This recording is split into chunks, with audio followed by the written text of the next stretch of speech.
예, 오늘은 마가복음 2장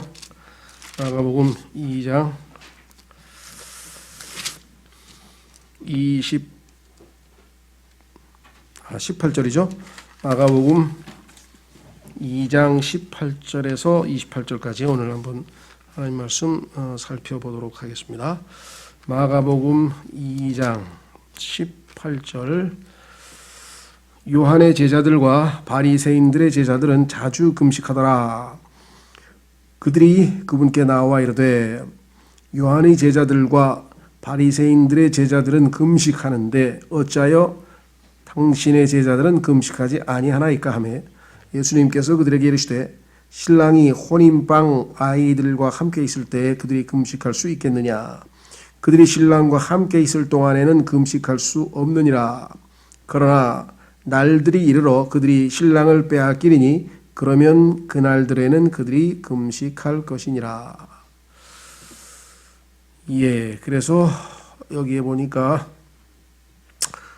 이 바리새인들의 제자들은 뭐 말할 것도 없고 심지어는 침례인 요한의 제자들까지도 여전히 아직도 구약적 배경에 있어서 하나님께서 말씀하신 그러한 구약의 여러 가지 규례들을 열심히 지키고 있었는데, 그래서 자주 금식을 하는데 왜 금식을 아니하느냐 이렇게 질문을 했죠.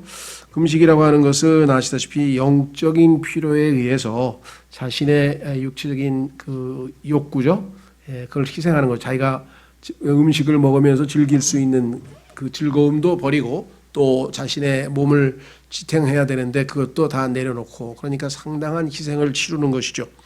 그래서 우리가 보통 금식을 할 때에는 여러 가지 목적 중에서 하나님의 뜻을 잘 모르니까 무엇이 나의 삶을 향한 하나님의 뜻인지를 구하기 위해서, 알기 위해서 하나님께 기도하는 것도 있고요. 또 너무나 절실한 기도를 드려야 되는데 그 절실한 기도를 하나님께 응답받기 위해서 자신의 어떤 모든 즐거움을 다 내려놓고 하나님 앞에 자신을 스스로 괴롭게 하는 일, 이런 걸 우리가 보통 금식 기도라고 하는데, 금식 기도 자체는 잘못된 게 아무것도 없지만 문제는 그 금식을 하게 되는 사람의 마음 자세와 내적인 동기가 하나님 앞에 올바른 것인가가 또 이게 문제가 됩니다.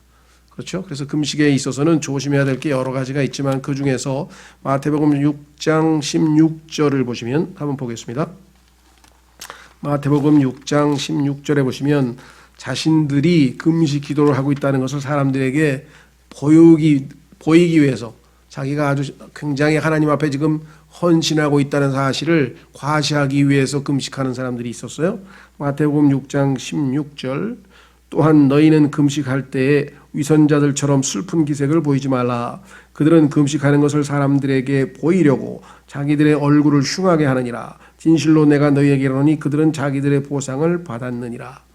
모든 우리의 행위는 하나님 앞에 하나님을 향해서 이루어져야 되기 때문에 그것을 사람들이 눈치채도록 의도적으로 알리게 되면 그것이 뭐가 됐던, 금식이 됐던, 전도가 됐던, 봉사가 됐던, 성경 공부가 됐던, 하여간 모든 것들이 다른 사람들로부터 보여서 그것을 칭찬받는다면 하나님 앞에 가서는 상급받을 것이 아무것도 없다라고 지금 성경에서 분명하게 말씀을 했습니다. 그래서 의도적으로 그걸 보여줄 이유가 하나도 없는 것이죠. 하나님 앞에서 하는 거니까. 뭐 어떻게 하다 사람들이 알게 된 것은 어쩔 수 없겠지만 그걸 의도적으로 보이기 위해서 한다는 것은 정말 우리가 있어서는 안 되는 일이다. 그렇죠? 그래서 잘못하면은 이것이 자신의 어떤 거룩함을 사람들에게 과시하는 그런 거짓 그런 행동, 또는 늘 금식을 습관화해서 그냥 형식적으로 습관화된 그러한 행동으로 또 잘못하면 전락할 수도 있게 되겠고요.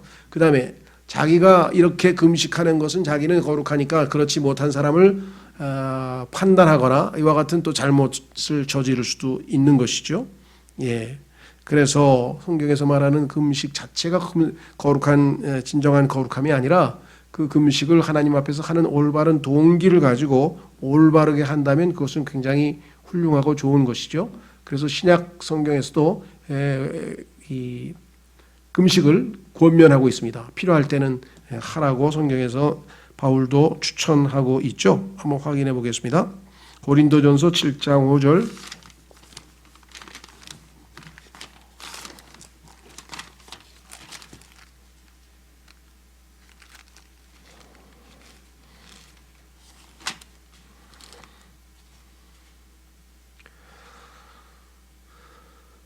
부부가 서로 소위 말하면 방을 따로 쓰게 될 때는 다음과 같은 예외적인 상황에 한해서만 하라 이렇게 얘기를 하면서 5절에 너희는 서로를 속여 권리를 빼앗지 말라.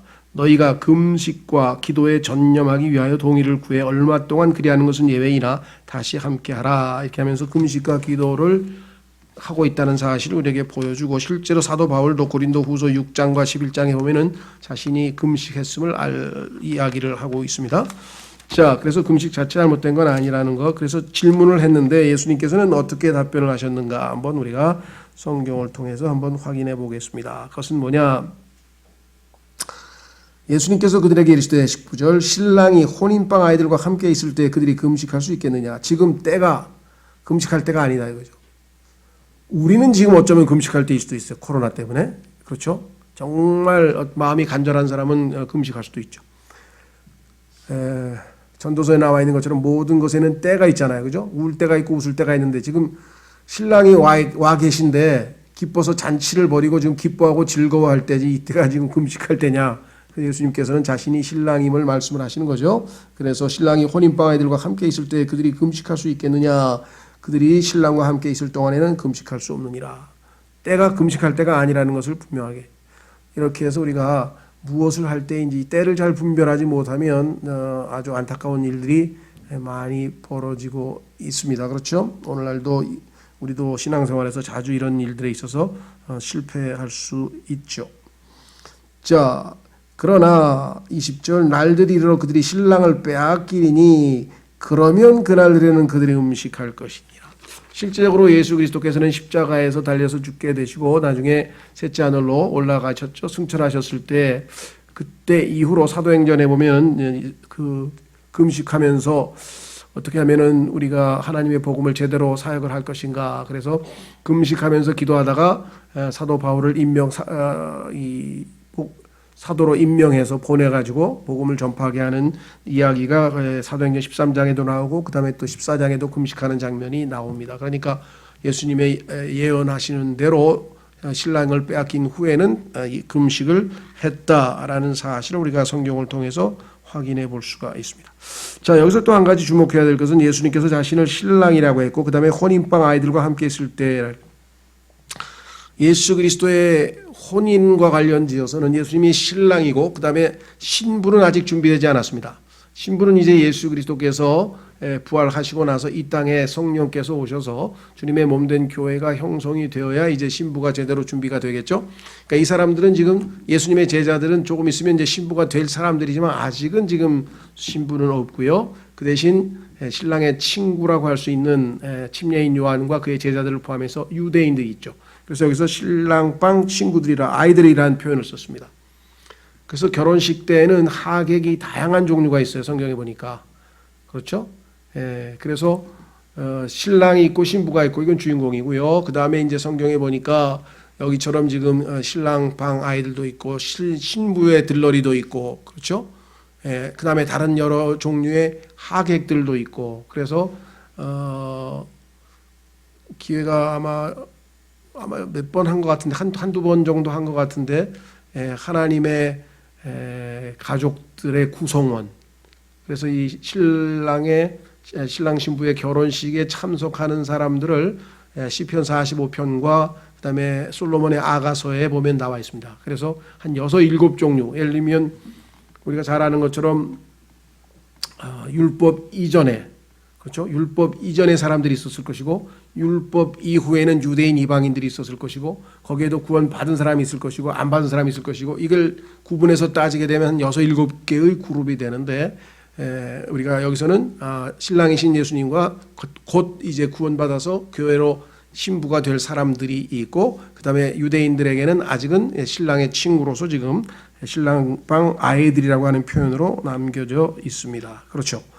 자, 그래서 성경에 보니까 이들은 성경에서 마태복음 25장에 나와 있는 그 소위 말하면 신랑을 기다리고 있는 처녀들이죠. 유대인들이라고 할 수 있고요. 그 다음에 신랑의 신부에 해당하는 것은 처녀라고 해서 단수로 기록되어 있습니다.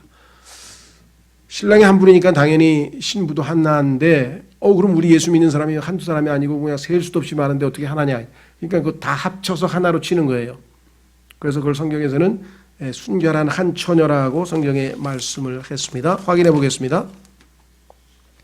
고린도후서 11장. 고린도후서 11장.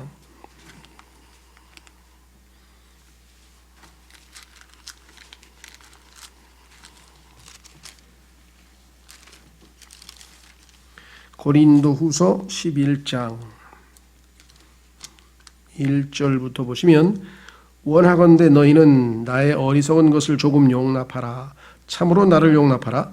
내가 하나님께 속한 질투로 너희에 대하여 질투하노니 이는 내가 너희를 순결한 한 처녀로, 너희는 여러 사람이죠. 고린도 교회에 있는 여러 사람인데 너희를 한 처녀로 그리스도께 드리기 위해 한 남편에게 너희를 정혼시켰기 때문이라. 그렇죠? 그래서 우리는 한 사람 한 사람이 예수님의 신부가 아닙니다. 여러분 오해하지 마십시오. 예수님의 신부는 다 합쳐서 전체적으로 주님의 몸 된 교회는 딱 한 명의 처녀라 그랬죠. 신랑 하나 신부 하나.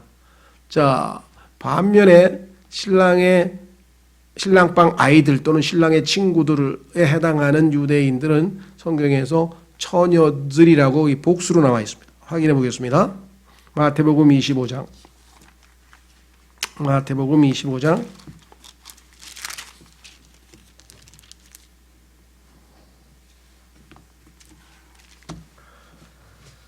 1절. 마태복음 25장 1절. 그때 하늘의 왕국은 마치 자기 등불을 가지고 신랑을 맞으러 나아간 열 처녀와 같으리라. 자, 신랑은 지금 하늘에서 휴거가 된 신부하고 어린 양 혼인식을 마치고 결혼식을 하고 지금 이제 소위 말하면 지상으로 신혼여행을 오는데 신부에 해당하는 사람들하고 지금 같이 내려오죠. 그래서 계시록에 보면은 그분의 흰말을 타고 그 뒤를 따라서 이제 같이 내려오게 되어 있습니다. 그럴 때 그 신랑을 맞이하기 위해서 기다리고 있는 열 처녀들은 환란 때, 그렇죠? 유대인들이죠. 환란 때 유대인들은 신랑을 지금 기다리고 있는 신랑의 친구들 또는 우리가 신랑방 아이들이라고 얘기를 했는데 이 중에서 다섯은 지혜롭고 다섯은 어리석어서 결국은 다섯만 하나님의 왕국에 참여하게 되고 다섯은 쫓겨나는 장면, 기회가 닫히는 장면이 지금 13절에까지 나와 있죠. 그런데도 불구하고 이 마태복음 25장에 나와 있는 처녀들을 교회 시대의 성도로 착각해가지고 여기에 나와 있는 기름을 성령으로 또 해석을 해가지고 갖다 붙여서 성령이 있는 사람은 하나님의 왕국에 영원히 살고 성령이 없는 사람들은 쫓겨난다. 막 성경에도 없는 교리를 갖다가 막 여기저기 갖다 붙였는데 성경적 근거가 없잖아요. 성경에서 유대인들은 항상 처녀들이라고 이렇게 복수로 나와 있고 계시록에서 보면은 환란 때 유대인들을 기다리고 있는 14만 4천의 뭐예요? virgins, 처녀들이라고 성경에 나와 있잖아요. 예수 그리스도의 몸된 교회를 나타낼 때는 항상 한 처녀예요. 한 처녀, 한 명의 처녀라 이 말이죠.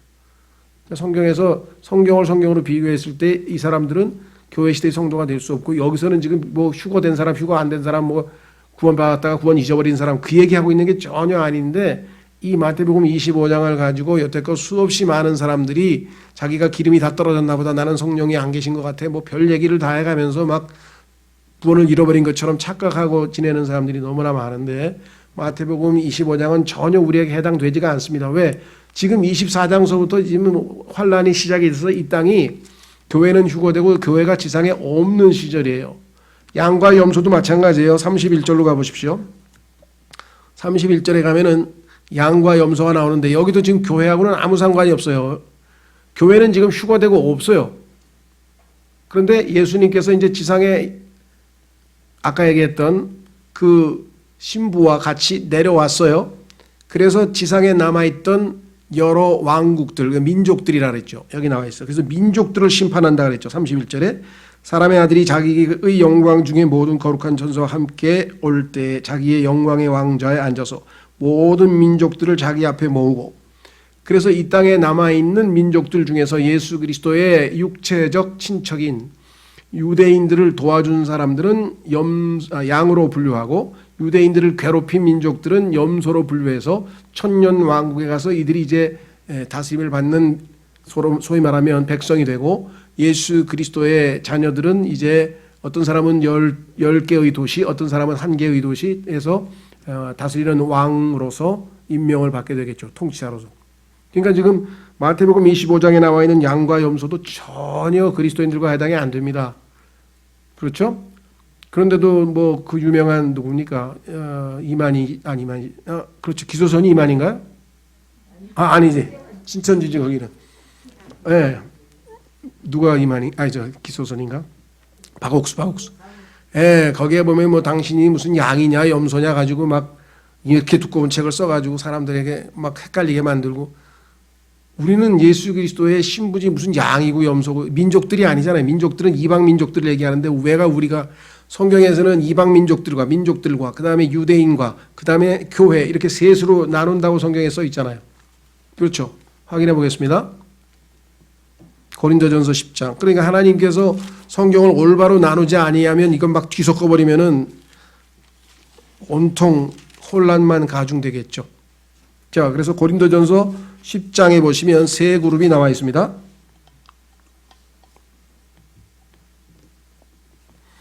고린도전서 10장 32절. 유대인들에게나 이방인들에게나 하나님의 교회에나 어떤 실족거리도 주지 말되. 이 땅에 존재하는 모든 인간들은 하나님께서 유대인, 이방인, 교회로 나눴어요. 과거에는 창세기 12장, 즉 구체적으로 더 자세하게 이야기하자면 출애굽을 해서 유대인들이 하나의 민족을 이루기까지는 전부 다 이방인들밖에 없었죠. 이방인이란 말은 민족들이란 말입니다. 지금 우리가 잘 아는 유엔이라고 하면은 유나이티드 네이션스 하면 여러 나라들이 다 모여 있는 집합체잖아요. 그러니까 바벨탑에도 뭐 100개국이 모였는지 100개 민족이 모였는지 뭐 200개가 모였는지 모르지만 하여간 민족들로 구성되어 있어요. 그 민족들은 노아의 세 아들의 후손이라고 성경에서 창세기 10장에 자세하게 민족들의 종류가 이름들과 함께 써 있는데, 그 민족들 가운데서 모두가 힘을 합쳐서 하나님께 반역을 저질렀잖아요. 그렇죠?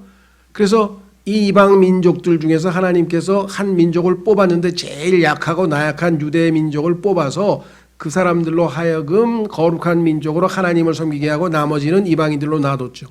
그래서 이 땅에 존재하는 모든 사람들은 이방인이나 유대인이나 둘 중에 하나인데, 예수 그리스도께서 오셔서 이제 유대인이든 이방인이든 예수 그리스도를 믿고 하나님의 자녀가 된 사람들은 다 이제는 하나님의 교회라고 하는 새로운 이름을 만들어줬잖아요. 여기 써 있죠. 유대인이나 이방인이나 하나님의 교회.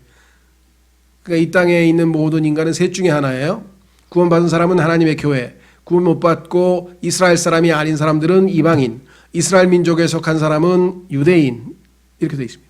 그런데 그 유대인들은 예수 그리스도께서 오실 것을 기다리는 신랑의 친구들이기 때문에 신랑을 맞이하기 위해서 아까 얘기했던 열처녀로 비유가 됐다. 그렇죠? 그 다음에 민족들의 심판, 양과 염소로 분류된 자들은 민족들로 분류가 됐다. 그랬어요. 왜 교회는 등장하지 않는가? 교회는 그때는 이미 환란 때이기 때문에 교회는 이미 휴고되고 지상에 없어요. 그렇죠? 자, 그래서 우리는 이와 같은 용어 하나를 잘못 갖다가 붙이면 엉뚱한 이야기를 하게 된다. 그래서 여기서 신랑 얘기가 나왔으니까 우리가 신부와 관련지어서 조금 보완 설명을 했습니다. 또 기회가 됐을 때 종말론에 가면 또 그 얘기가 자세하게 나올 테니까 그때 가서 자세하게 하도록 하고요. 자, 그 다음에 밑으로 내려가셔서 21절과 22절. 또 아무나 새 옷감 조각을 낡은 옷에 대고 깁지 아니하나니 그렇게 하면 그것을 메운 새 조각이 낡은 옷을 당기어 그 찢어짐이 더 심하게 되느니라. 아무도 새 포도즙을 낡은 부대에 넣지 아니하나니 그렇게 하면 새 포도즙이 부대를 터뜨려 포도즙이 쏟아지고 부대도 망가지리라. 오직 새 포도즙은 반드시 새 부대에 넣어야 하느니라 하시니라. 시대가 바뀌었죠. 이제 율법 시대에서 예수 그리스도께서 오셔서 은혜의 시대가 되시고 이제 예수 그리스도로 말미암아 복음이 선포되는 새로운 시대가 이제 와서 이제 예수님의 십자가의 사역과 부활로 인해서 새로운 은혜의 시대가 시작이 될 텐데, 그것에 대한 언급을 지금 미리 얘기하셨어요. 새 옷감이신 예수님 또는 새로운 종교인 기독교. 그다음에 낡은 옷은 유대교라고 하는 옛 종교, 즉 구약과 신약이라고도 할 수 있고요. 새로운 하나님의 언약, 새로운 은혜의 언약을 율법에다가 갖다가 붙이면 그게 서로 되겠냐 이거죠. 섞여서 헌 옷이 찢겨나가듯이 둘 다 엉망진창이 되는 거죠. 그래서 이제 율법은 이제 뒤로 물러가고 하나님의 은혜가 앞에 나서서 이제 새로운 시대가 시작되었음을 말씀하시고, 22절도 마찬가지. 새 포도주, 성령께서 오셔서 이제 옛 구약이 아닌 예수 그리스도의 보배로 온 피로 깨끗하게 씻긴 그러한 그릇들, 그렇죠? 예수님을 담는 새로운 그릇이죠. 그릇들에만 성령께서 내주하실 수가 있기 때문에 이것 다 구약 신약이라고 우리가 봐도 되고, 기독교 또는 유대교라고 볼 수도 있고, 새로운 은혜와 율법이라고 볼 수도 있고, 하여간 이 두 가지가 새로운 시대로 전환됐다고 하는 것을 지금 이 두 가지로 예수님께서 쉽게 설명하는 거죠. 그렇죠? 구약 시대는 이제 예수님께서 율법을 지금 딱 폐하고 이제 멈추고 새로운 시대로 들어가게 되기 때문에 너희가 그것을 제대로 이해해야 한다라고 지금 예수님께서 지금 말씀을 하고 있죠. 자, 그래서 우리는 21절, 22절은 새로운 시대의 전환 또는 하나님의 경륜의 새로운 출발에 대해서 성경이 우리에게 암시하고 있다. 이제 언급을 하면서 조금 맛배기로 보여주는 거죠. 이제 곧 새로운 시대가 오는데 너희는 그것에 대해서 잘 모르고 있기 때문에. 그래서 21절, 22절은 예수님께서 신약에 대한 예시를 이렇게 우리에게 맛보여 주는 것이다. 그랬습니다. 자, 그 다음에 23절서부터 28절까지는 이제 안식일의 주인이신 예수님을 소개하고 있네요. 그분께서 안식일에 곡식밭 사이로 지나가실 때 그분의 제자들이 가면서 곡식 이삭을 따기 시작하매 바리새인들이 그분께 이르되 보시오, 저들이 어찌하여 율법에 어긋나는 것을 안식일에 행하나이까 하니, 그분께서 그들에게 이르시되 다윗이 곤궁에 처하여 자기와 또 자기와 함께한 자들이 시장할 때 행한 일을 너희가 결코 읽어본 적이 없느냐. 그가 대제사장 아비아달 시대에 하나님의 집에 들어가 보여주는 빵 곧 제사장들 외에는 먹으면 율법에 어긋나는 빵을 먹고 또 자기와 함께한 자들에게도 주지 아니하였느냐 하시고, 또 그들에게 이르시되 안식일은 사람을 위해 만들어졌으며 사람이 안식을 위해 만들어지지 아니하였나니 이러므로 사람의 아들은 또한 안식일의 주니라 하시니라. 자, 또 다른 이제 구약의 옛 아주 오랜 관례가 바로 이 소위 말하면 안식일에 관한 이야기죠. 그래서 참 이 문제도 오늘날 신약 시대에 와서도 정말 성경과 근거 없이 여러 가지 쓸데없는 논쟁이 벌어지는데, 첫째, 여기 나와 있는 것처럼 안식이라고 하는 것은 우리가 이 안식교에서 주장하는 것처럼 창세기 2장에서 하나님께서 안식하였을 때 그때 안식일이 제정된 게 아닙니다. 그때 안식일이 제정됐다고 한다면 그때부터 시작해서 모세에 이르기까지는 그러면 뭐예요? 그 누구도 안식일을 지켰다는 기록이 성경에 하나도 안 나와요. 그리고 안식일이라고 하는 그 날을 제정하시면서 모세에게 시내산에서 처음으로 하나님께서 알려주셨어요. 그 날을 너와 하나님과 유대인 사이에 표적으로 삼을 테니까 이제부터 안식일을 지키라. 그러니까 그 전까지는 안식일이 아예 존재하지 않았다는 거죠. 안식을 하신 일은 있어요. 하나님께서 일주일 동안 6일 동안 일하고 7일째 안식하는 사건은 기록되어 있지만 그것을 안식일로 제정을 해서 기념하라고 하나님께서 명하신 것은 모세에게 율법을 주실 때 하신 것이지 그 전에 하신 게 아니라는 사실. 두 번째, 안식일은 하나님께서 에스겔서 20장에 보시면은 너희와 즉 유대 민족과 하나님 사이에 표적으로 주셨다. 안식일을 지키는 것을 보면 사람들이 저 사람들 하나님을 믿는 사람들이구나, 여호와 하나님의 백성이구나, 이렇게 인식하도록 주셨기 때문에 이방인들하고는 아무 상관이 없는 거예요. 그렇죠? 그런데 그 유대인의 안식일 개념을 기독교의 주일에다가 갖다 붙여서 이제 우리가 그것이 주일로 대체된 사건은 성경에 기록되어 있어요. 왜냐하면 예수 그리스도께서 주일날 부활하셨기 때문에 초대교회에서는 아시다시피 안식일에 모인 게 아니라 유대인처럼 회당에서 안식일에 모인 게 아니라 첫째 날, 다시 말하면 안식일 다음 날 예수님이 부활하신 날 모였고, 그날이 계시록에서는 주의 날이라, 우리가 주일이라고 그러죠. 주일이라고 불리우는 날로 불리우게 돼서 우리가 일반적으로 첫째 날 일요일 날 주일날 모이는 것은 신약 시대의 전통인 것은 맞는데 그 안식일에 해당하는 내용을 신약 시대에도 그대로 갖다가 적용하기 위해서 예를 들면 일하지 말라 그랬으니까 자 주일날은 내가 다른 데 신경 안 쓰고 뭐 직장 일이라든가 뭐 친구들이라든가 모임이라든가 신경 안 쓰고 내가 오직 하나님께 예배하고 하나님의 말씀 안에서 정말 조금 구별된 의미에서 지키고 정말 지내겠다. 예를 들면 그런 마음을 개인적으로 갖는 것은 나쁠 게 하나도 없어요. 그런데 그렇게 해서 주일날은 예를 들면 외식을 하면 뭐 율법을 어긴 거라든가 하나님의 뜻을 어긴 거라든가 뭐 예를 들면 뭐 바람을 쐬러 어디 나가면 잘못됐다든가 막 이런 거를 율법적으로 갖다 붙이는 사람들이 있어요. 특히 가장 보수적인 교파로 알려진 고신파, 고려신학이라 해서 소위 말하면 주기철 목사를 포함해서 좀 그 이 일제 시대 때 순교하면서 끝까지 믿음을 지켰던 아주 좀 좋은 전통을 가지고 있는 분들이라고 할 수 있겠죠. 나름 좋은 전통을 가지고 있는 그 고신파 중에서 그 중에서도 보수파 중에서도 보수파인데 그 중에서도 백파라 그래가지고 아마 백 무슨 목사님 파인가 봐요. 거기는 주일날 하여간 식당에 가서 밥 먹으면 그거 아주 그냥 율법적으로 어긴 거가 돼서 큰일 나는 거예요. 백화점도 못 가고 하여간 그런 구약식 안식일 개념을 신약의 주일에다 갖다가 도입해서 율법화하는 경향이 상당히 보수파 신앙에서는 많은데 그것은 전적으로 성경적 근거가 없다는 것. 안식일은 전적으로 유대인과 관련된 것이고 다만 개인적으로 그 주일날에는 내가 뭐 친구들과 어울리고 이런 것보다는 내가 특별히 좀 개인적으로 주님과의 관계에 또 신앙적인 그런 것을 내 나름대로 갖추고 지키고 있다. 그건 뭐 특별히 문제될 것은 없다. 이렇게 지금 생각이 됩니다. 자, 그래서 예수님께서 이제 여기에 대해서 이제 답변을 하시게 됩니다. 그렇죠?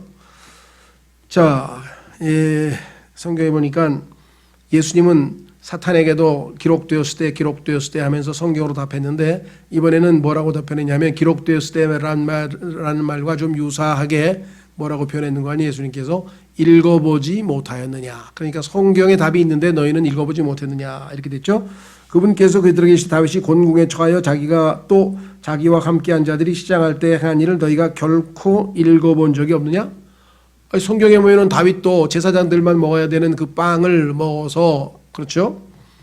율법에 어긋나는 빵을 먹고 했는데도 전혀 문제가 안 되는데 너희는 어찌 그거를 읽어보지 못한 채 나에게 그런 질문을 하느냐. 이렇게 지금 말씀을 하고 계신 것을 우리가 확인해 볼 수가 있습니다. 성경에 보니까요. 다윗이 왕이었죠.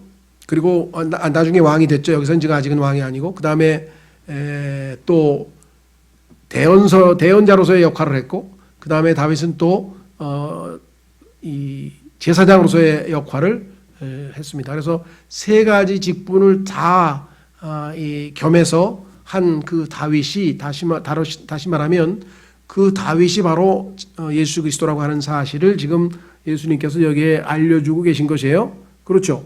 따라서 다윗이 제사장의 음식을 먹어도 전혀 문제가 안 되는 것은 제사장 다음 시대가 이제 왕이 이제 등장하는데 그 왕은 제사장보다 더 위에서 통치하는 제사장이 왕의 휘하에 놓여 있는 것이죠.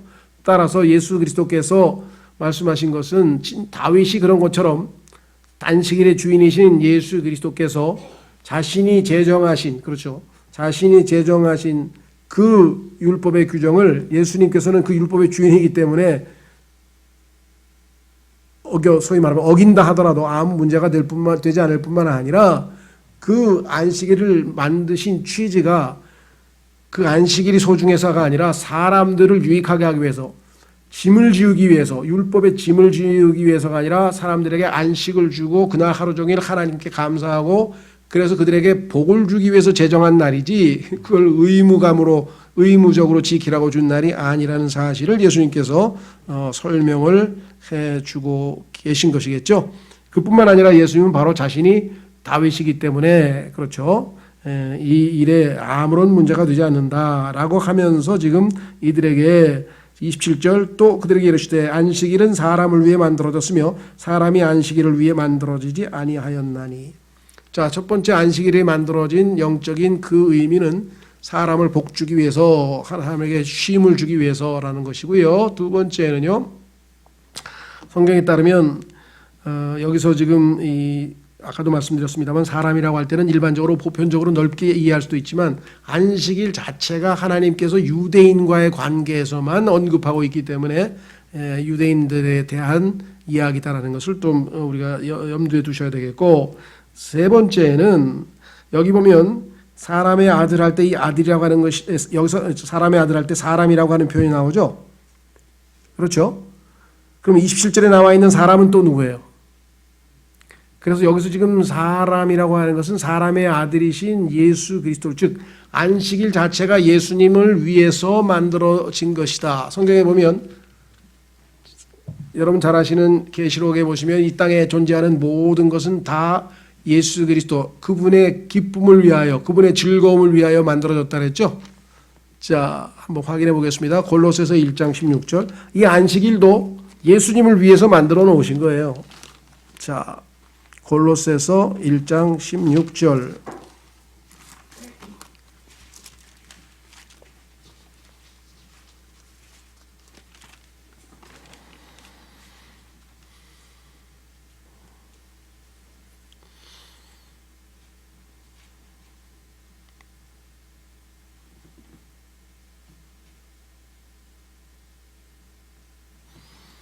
자, 골로새서 1장 16절에 보시면 이는 그분에 의해 모든 것이 창조되었기 때문이라. 하늘에 있는 것들과 땅에 있는 것들, 보이는 것들과 보이지 아니하는 것들, 곧 왕좌들이나 통치자들이나 정사들이나 권능들이나 모든 것이 그분에 의해 창조되고 그분을 위하여 창조되었느니라. 그러니까 예수님께서 여기서 지금 마가복음에서 자신이 안식일의 주인이라고 하는 것은 그 안식일을 만든 목적은 1차적으로 사람들에게도 위해서도 하지만 예수님께서는 예수 그리스도께서 6,000년간의 인류 역사가 끝나고 1,000년 왕국 동안에 그 1,000년 왕국이 바로 소위 말하면 일곱째 날에 해당이 되고 그것이 예수 그리스도께서 직접 다스리는 바로 그 하늘의 왕국이 세워질 것을 말씀하시면서 자신이 그 안식의 주인이라고 하는 사실을 예언적으로 또 언급을 해놓은 것이기 때문에 이 안에는 상당히 여러 가지 의미가 지금 들어가 있다라는 것을 우리가 좀 이해를 해야 될 것 같습니다. 자, 그래서 마가복음에 다시 돌아오시면, 자, 구약에 있는 유대인들은 이 안식이라고 하는 것에 대해서 상당히 엄격하게 지켰죠. 실제적으로도 보면요, 민수기 15장에 보면은 안식일날 나무 하다가, 즉 나무를 하러 갔다가 나무 하는 사람들 다 하나님의 심판을 받아서 죽게 되는 사건이 민수기 15장에 기록되어 있고, 심지어는 어느 정도 엄격했냐면 음식을 하기 위해서 화로 불을 피우는 것도 금지되어 있었어요. 그것도 일로 간주했었죠. 예. 자, 그래서 우리가 볼 때는 그럼 예수님께서 율법에 반대되는 말씀을 하셨네. 안식일을 지금 어겨도 된다는 것처럼 뉘앙스가 들리니까 그렇게 오해하시는 분들이 있는데 그것은 아니고요. 성경에서 말씀하시는 안식일에 노동을 금할지니라, 너희는 안식일에 노동을 금할지니라, 너희는 안식일에 노동을 금할지니라, 이런 표현이 지금 구약에서 반복되어서 나올 때 그 노동은 어떤 노동이냐, 그냥 모든 노동을 하지 말라 이런 뜻이 아니라 하나님께서 이렇게 말씀하셨어요. 한번 보세요. 이사야서 58장 13절. 그 문맥을 우리가 잘 읽어야 돼요. 이사야서 58장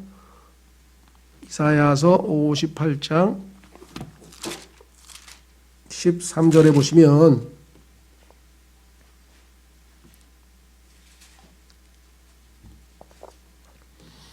이사야서 58장 13절에 내가 만일 내 발들을 돌이켜 안식일을 범하지 아니하고 내 거룩한 날에 내 쾌락을 행하지 아니하며 안식일을 일컬어 즐거운 날이라 주의 거룩한 날이라 존귀한 날이라 하고 그를 공경하며 내 자신의 길들을 행하지 아니하고 내 자신의 쾌락을 찾지 아니하며 내 자신의 말들을 하지 아니하면 너의 것은 다 부인하고 주님을 위해서 만약에 너희가 안식일을 지킨다면 내가 스스로 주 안에서 즐거워하리라. 내가 너를 땅의 높은 곳들에서 타고 다니게 하고 내 조상 야곱의 유산으로 너를 먹이리라. 주의 입이 그것을 말하였느니라. 그러니까 안식일에 있어서 노동하지 말라, 일하지 말라라고 하는 것은 자기 자신을 위해서는 일하지 말라는 얘기죠. 자기 자신의 쾌락을 위해서 일하지 말라는 뜻이지 아무것도 하나님께서 명령하신 것도 하지 말라? 아니죠. 안식일에 소가 구덩이에 빠지면 너희는 어떡하냐? 그 소를 건지잖아요. 그거 일 아닌가요? 그거 당연히 하죠. 왜? 하나님께서 그 소 건지는 것을 기뻐하시니까. 그리고 하나님께서 시키신 일을 갖다가 하는 것은 아무 문제 없죠. 그렇죠? 그러니까 안식일에 일을 하지 말라고 하는 것의 일의 뉘앙스가 무엇인가만 알면 아무 문제 될 것이 없다. 자, 할례도 해도 아무 문제 안 되고요. 자, 그 다음에 신명기 23장으로 가보겠습니다.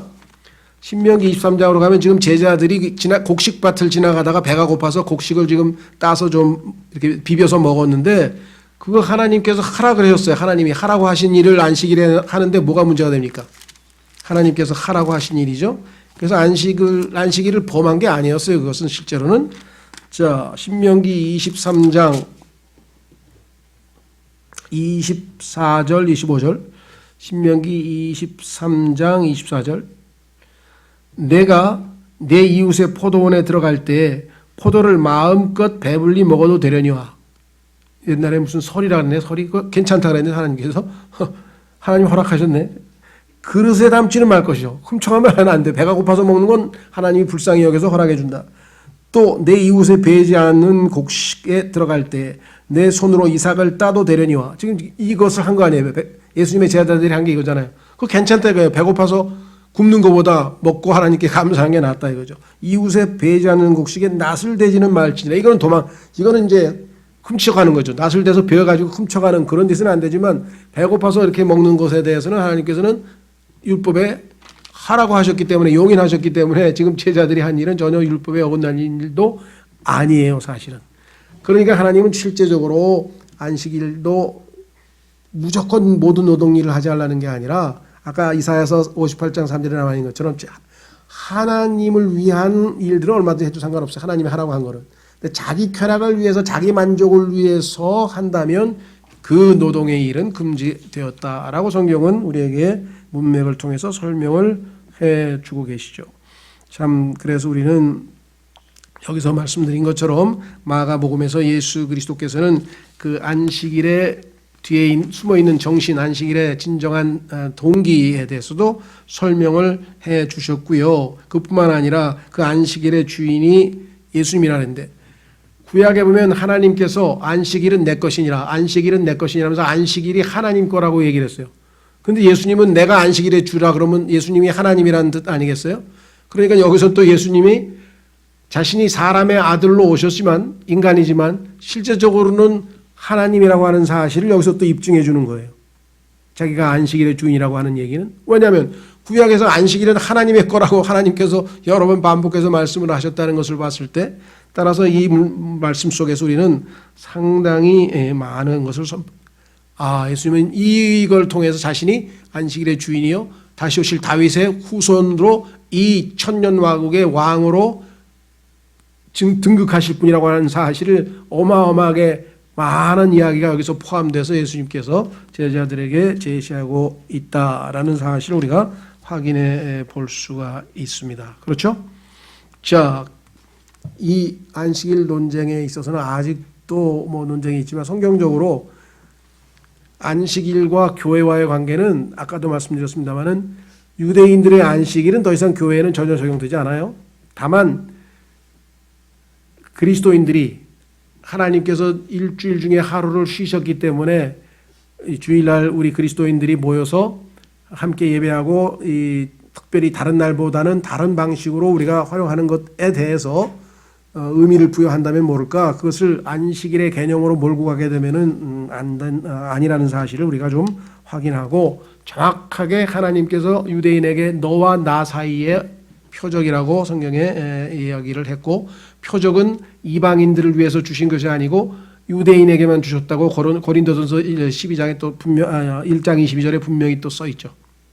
그렇죠? 그래서 안식일 논쟁에 휘말리지 마시고 성경에 따르면 신약 시대는 사도행전에 보면은 예수님이 부활하신 첫째 날 그날이 교회가 모여서 집회하는 날이고 그날을 성경에서 그래서 계시록에서는 주의 날이라고 계시록 1장에서 언급을 했다라는 사실을 우리가 꼭 기억하셨으면 좋겠습니다.